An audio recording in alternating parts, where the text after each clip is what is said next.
In lesson 13, Dobson teaches you about contract verbs.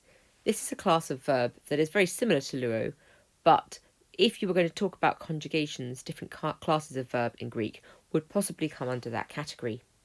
You're going to meet the endings in lesson 13 for the present tense, and then when he introduces tenses and moods further along in the book, he will always devote some time to the classic ones like luo, and then sometime in the following chapter to the contract version. So you're going to see these used throughout the book now, and that should make it easy to absorb them.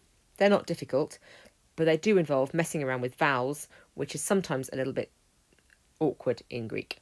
So, if we take a verb like luo, you've got endings that you've met and hopefully are beginning to internalise.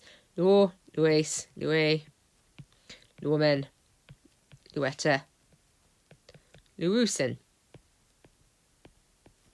There is a class of verb where we have a vowel between the stem and your endings. This is never going to be written like this in a book. So if you see them in a book, they may well have an asterisk next to them to say they're not real forms. But it is what you'd look up in a dictionary. If we put the endings on here, you'll see the problem that arises.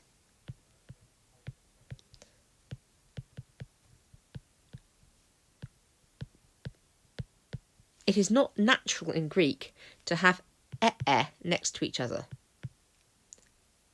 in particular. But even is weird.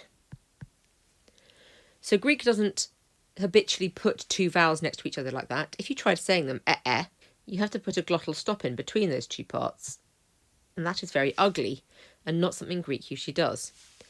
Instead, they contract. So these verbs that did have some kind of vowel in their stem are going to contract, and instead you're going to get shorter endings with long vowels in them. There is a kind of hierarchy of vowels in this, where you can have a maximum of 2 vowel sounds in any one syllable, and O's are the strongest colour. So anything with an O in it is likely to end up as some kind of O. And with those kind of rules in mind, poi et O, well, the easiest thing to do is to lose the epsilon.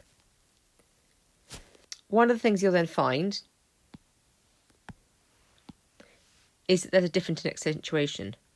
So, uncontracted, you've got an accent there.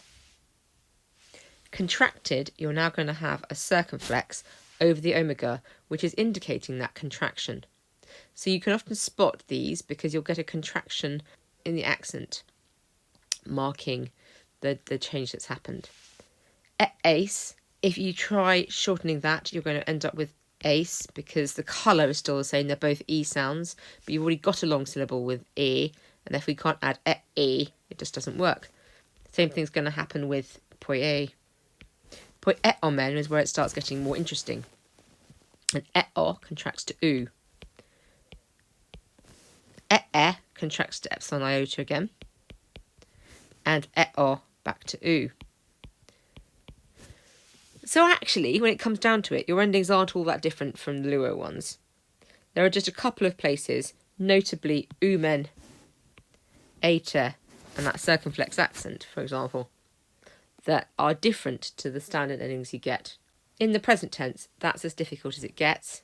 You need to get used to spotting oo and a and accepting those as standard indicative endings. Your epsilon contract verbs are by far the most common category, but there are 2 others. If you go back to page 57, you'll see that Dobson introduced agapao. Made up form, agapao, agapaes, agapae, agapaomen, agapaete, agapausin. Now in this case, A is again a fairly strong flavour of a sound and often long. You can't tell the difference between a short A and a long A in Greek. And so the A colour or the O colour are going to predominate through this verb. And your endings are going to end up as agapo, agapas, with the iota now subscript. So the iota is gone from there to there. Agapa, same thing happens. agapormen, agaparte, agaporsin. So the uh-oh ones can be quite difficult to recognise because the endings now don't have any traces of those epsilons that you were used to seeing. There aren't very many alpha ones, so they're not actually something you need to worry about too much. Agapato is by far the most common. The final category is even less common, and that's the uh-oh ones. So you take your thematic o, add your endings,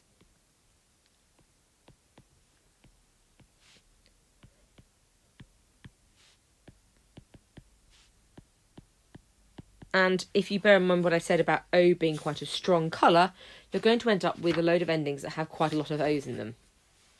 So you end up with plero, plerois, pleroi, plerumen,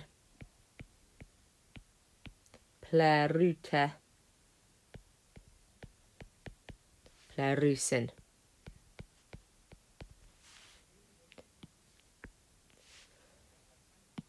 These two in particular really don't look like they are the same as lues and lue. So you need to make sure you're aware of what happens with omicron contract verbs because they do definitely look quite weird. There aren't very many of them, and if we look at what they mean, you might see a pattern. Stauro, I crucify.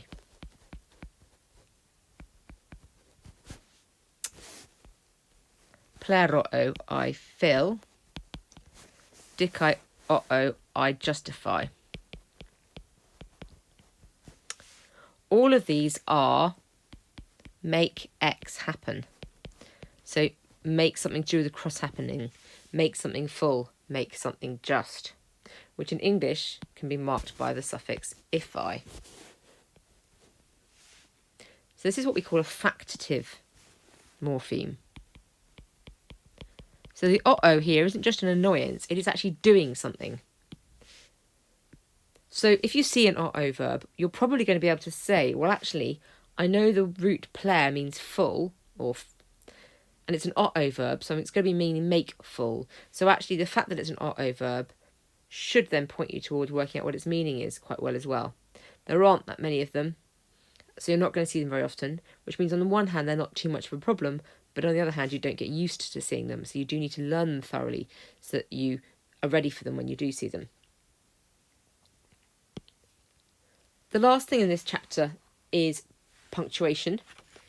First of all, do notice that this is editorial.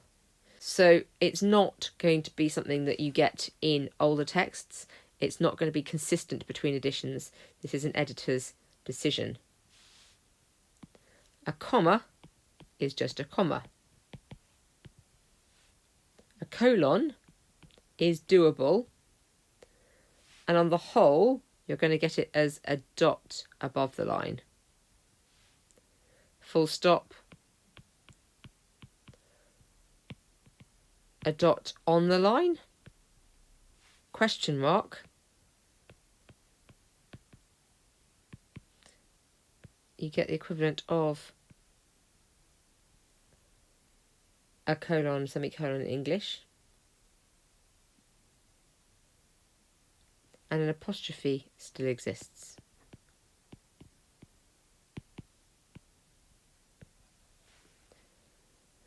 So they do exist. You don't have exclamation marks. You don't have speech marks or other kind of quotation markers. So one question you have to think about is, well, what are these punctuation marks doing? They're marking tone, they're marking structure. How else can we do that in Greek?